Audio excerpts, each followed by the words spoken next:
Selamat pagi teman-teman, perkenalkan kami kelompok 4 dari ekonomi 4B. Saya sendiri Cindy Angelis Laban dan rekan saya Deslia Kristina. Di sini kami akan menjelaskan tentang permintaan stok modal dan aliran investasi, subsektor investasi, serta investasi dan penawaran agregat. Baiklah, saya akan memulai menjelaskan tentang permintaan stok modal dan aliran investasi. Arus modal masuk adalah aliran dana bersih yang diinvestasikan ke luar negeri pada periode waktu tertentu dan biasanya dalam periode 1 tahun. Capital inflow atau arus modal masuk merupakan transaksi penjualan aset ke luar negeri. Aliran modal asing atau capital inflow dapat terjadi dalam bentuk investasi langsung dan investasi portofolio. Investasi langsung merupakan investasi yang dilakukan secara langsung atau real, misalnya membangun gedung atau pabrik. Sedangkan investasi portofolio adalah investasi yang dilakukan secara tidak langsung, namun dalam bentuk aset finansial, misalnya obligasi.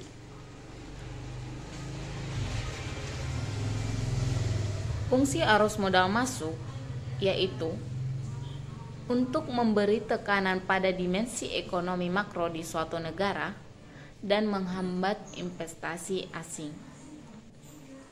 Di sini dapat kita temukan perbedaan antara capital inflow dan capital outflow. Capital inflow disebut investasi secara langsung dalam ekonomi pelaporan, termasuk semua kewajiban dan aset yang ditransfer antara perusahaan investasi langsung penduduk dan investor perusahaan langsung mereka. Sedangkan capital outflow di sini yaitu disebut investasi langsung di luar negeri, termasuk aset dan kewajiban yang ditransfer antara investasi langsung penduduk dan perusahaan investor. Maaf, diralat bukan perusahaan investor tetapi perusahaan investasi. Baiklah, cukup sekian presentasi saya. Untuk pembahasan selanjutnya akan dilanjutkan oleh teman saya Deslia Kristina. Sekian dan terima kasih.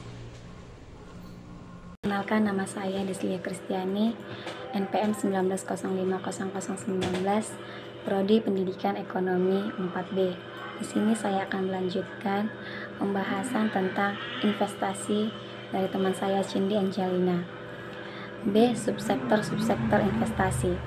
Mulai 25 Januari 2021, BEI mengimplementasikan klasifikasi baru atas sektor dan industri perusahaan yang tercatat yang bernama Indonesia Stock Exchange Industrial Classification atau IDX-IC. Yang pertama, energi atau A. Sektor energi mencakup perusahaan yang menjual produk dan jasa terkait dengan ekstraksi energi, yang mencakup energi tidak terbarukan atau fossil fuels, sehingga pendapatannya secara langsung dipengaruhi oleh harga komoditas energi dunia, seperti perusahaan pertambangan minyak bumi, gas alam, batu bara, dan perusahaan-perusahaan yang menyediakan jasa yang mendukung industri tersebut. Yang kedua, barang baku atau B.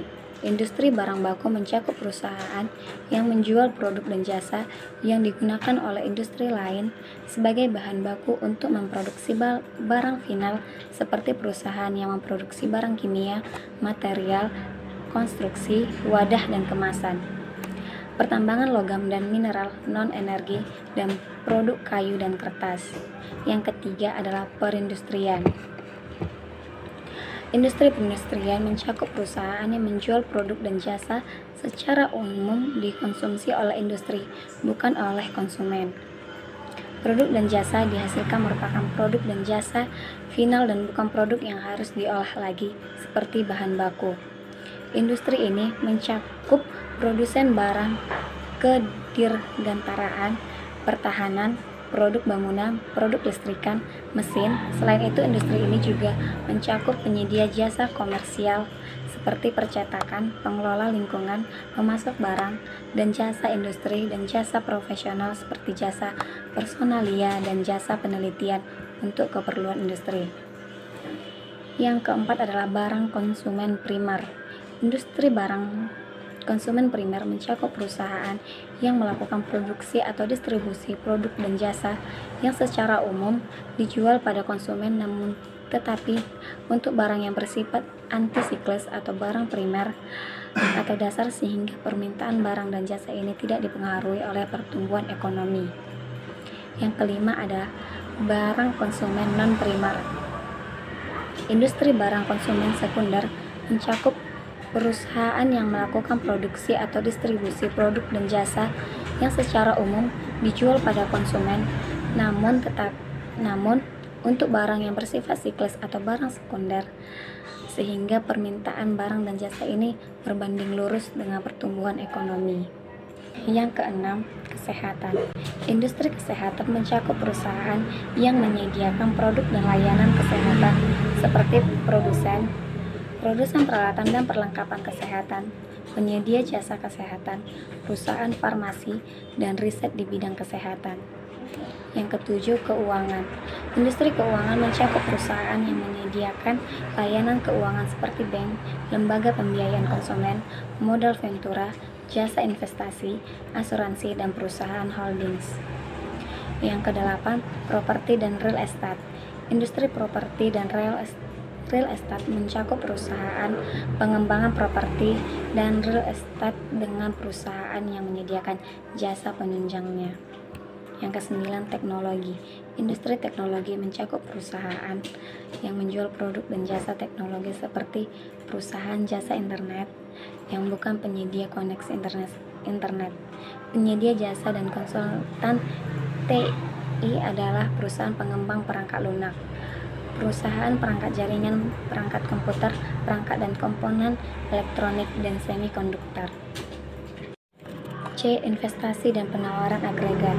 Penawaran agregat atau agregat supply merupakan penawaran barang atau jasa yang ditawarkan oleh perusahaan-perusahaan dalam kegiatan perekonomian suatu negara. Penawaran agregat juga dikenal sebagai output total keseluruhan penawaran barang dan jasa yang diproduksi pada tingkat harga tertentu dan dalam kurun waktu tertentu.